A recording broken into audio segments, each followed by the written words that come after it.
baker sits awkwardly on the edge of one of the plush chairs. He's a big, broad-shouldered man with burn scars from years at the ovens. He must have just said goodbye to his son. He pulls a white paper package from his jacket pocket and holds it out to me. I open it and find cookies. These are a luxury we can never afford. Hey everyone, welcome back to my channel and welcome back to another episode of Eating by the Book. This week's episode is once again inspired by the Hunger Games, and I'm going to be making the cookies that Peter's father gives Katniss before she leaves for the games. Now anyone who's read this knows they get thrown out the window, but hopefully I will eat mine. So as with the other recipe I did from the Hunger Games, this one is once again from the unofficial Hunger Games cookbook by Emily and Sarah Baines. I will leave a link to the Goodreads page for this in the description below. I believe it's out of print now, but you might be able to find secondhand copies, and I think there are ebook versions out there. But the recipe I'll be following today is butter cookies from Peter's father. Pretty straightforward. I have wanted to make these cookies since I first got this recipe book. That and the hot chocolate were the two things that I was like, I need to make those. Flash forward like 10 years, we're finally doing it. So I'm gonna need a bowl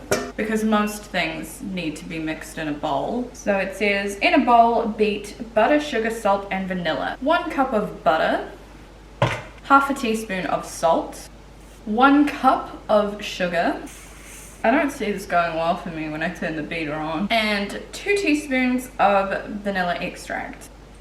And we're gonna wanna beat this with a mixer.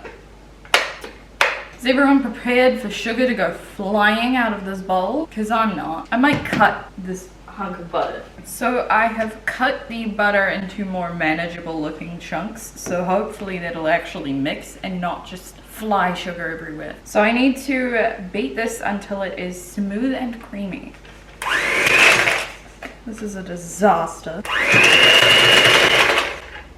You saw nothing. I might just mix it a little bit by hand first, just to get it, you know, soft, and then attack it with the mixer.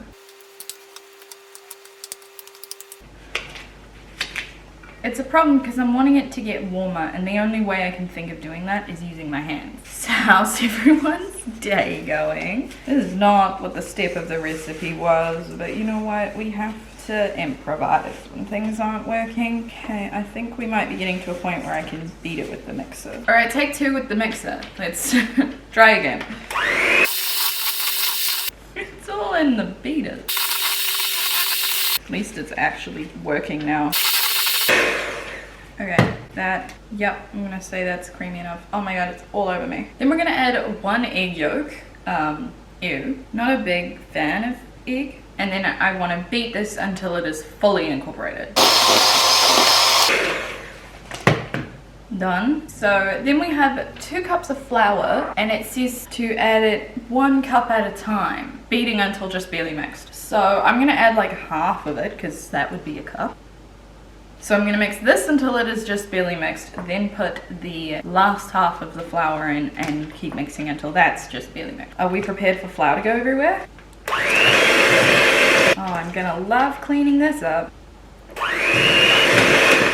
I'm going to say that it's just barely incorporated, or just barely mixed, whatever you want to say. I have got mixture here that will like stick to itself if I push it together. So that's what we, I think, want. So then what we want to do, which this is kind of weird and I'm kind of here for it, is we want to sprinkle sugar on a clean surface and then knead the dough on the sugared surface until it smooths out. This feels all kinds of wrong, but I don't make the rules, I just follow them. Normally you would do something like this on a floured surface, but no, a sugared surface. Hello and welcome to my counter. So I need to put the dough that I just mixed together on here to knead it. So I'm also going to roll my sleeves up, or this will be an absolute disaster.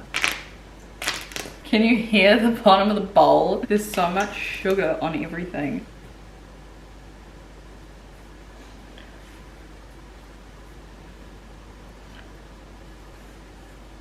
This feels wrong. Okay, that's all the mix. Let's start, I suppose, kneading it.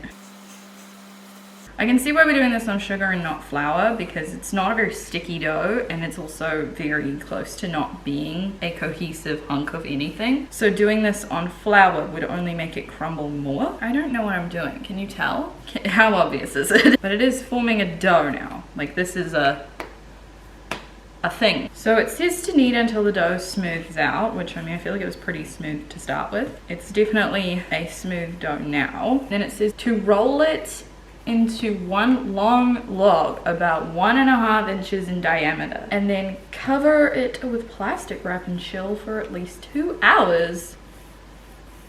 Well, if anything, this is at least making up for the amount of sugar I spilt out of the bowl when I was first mixing it together. I don't know, my friends, how big 1.5 inches is. I feel like we're just gonna stop here because I think this is the best I can do.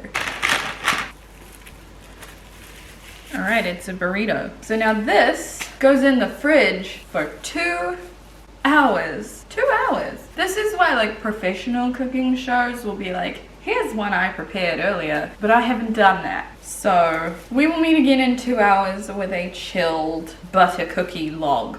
It's been 2 hours. So I set the oven to preheat at 160 degrees fan bake because I need to put the cookies in when they're still cold. But now we can get the dough out of the fridge. It's here. So we're going to slice the cookie dough and place the cookies onto prepared trays. So this is a pretty solid thing because it's mostly butter that's been in the fridge. But we want to slice it, and I want to slice it in the middle because I'm that person. Solid cookie dough. Alright, so we're going to make slices. It says to 1/8 of an inch thick. I don't know what that is, so I'm just gonna eyeball my own thing. Good lord. It is simultaneously hard to cut and also slowly melting in my hand as I hold it. I've never worked with chilled cookie dough before. It says to place them 1 inch apart on the tray. They're not exactly round because the log was not perfectly round, it was more oval. I don't really know what to do with the end. I will revisit that. That's my first tray. I have no idea what these are going to do when they're cooking because I cannot imagine that they're going to expand at all. There is nothing in them that would make them expand. They've got no baking powder, baking soda, no rising agents at all.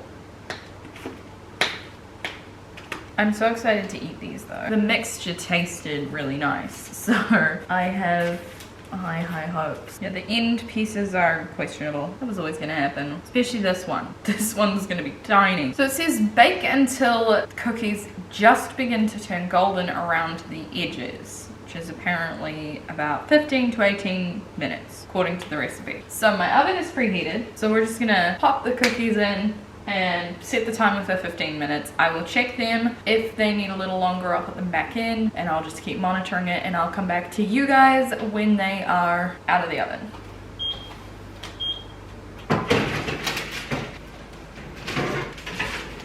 So they ended up cooking for closer to 25 minutes, but there's a number of reasons why that might have happened. One, I don't know if I cut them to the right thickness because I don't know the American measurement system. Also, the temperature in my oven might have been a bit cooler than it should have been because again, I had to convert it from Fahrenheit to Celsius. I did turn it up to 170 for the last like 2.5 minutes that I had them in the oven. So I'm gonna leave them sitting just a little bit and then I'm going to put them on a drying rack and we'll do a bit of a taste test because you gotta try cookies when they're warm or else you're doing it wrong. One thing I will say is that they smell so yum. These look so good. I am so hungry. Oh my god, I'm so excited. Okay, so the recipe says to serve them with a tall glass of milk, and who am I to say no?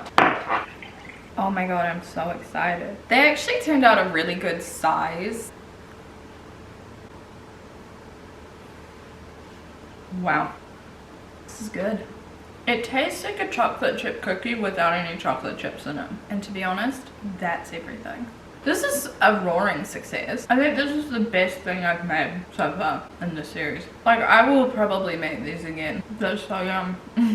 So this is the end product. This is what they ended up looking like, and I think they taste really good as well. They don't lack flavor, despite the fact that there's nothing extra in them. They definitely have enough taste. They have a good sweetness. The Hunger Games is really where it's at for food, ironically. I would highly recommend trying this recipe out if you can find it, or if you can follow the instructions that I've given here, though they may not make sense. This is why I'm doing this series, to find yum food.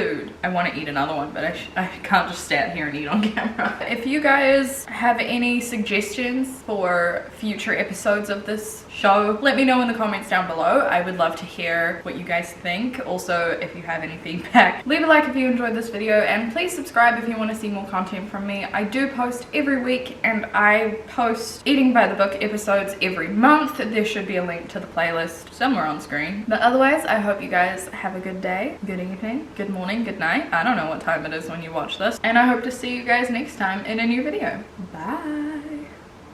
Now get out of my kitchen.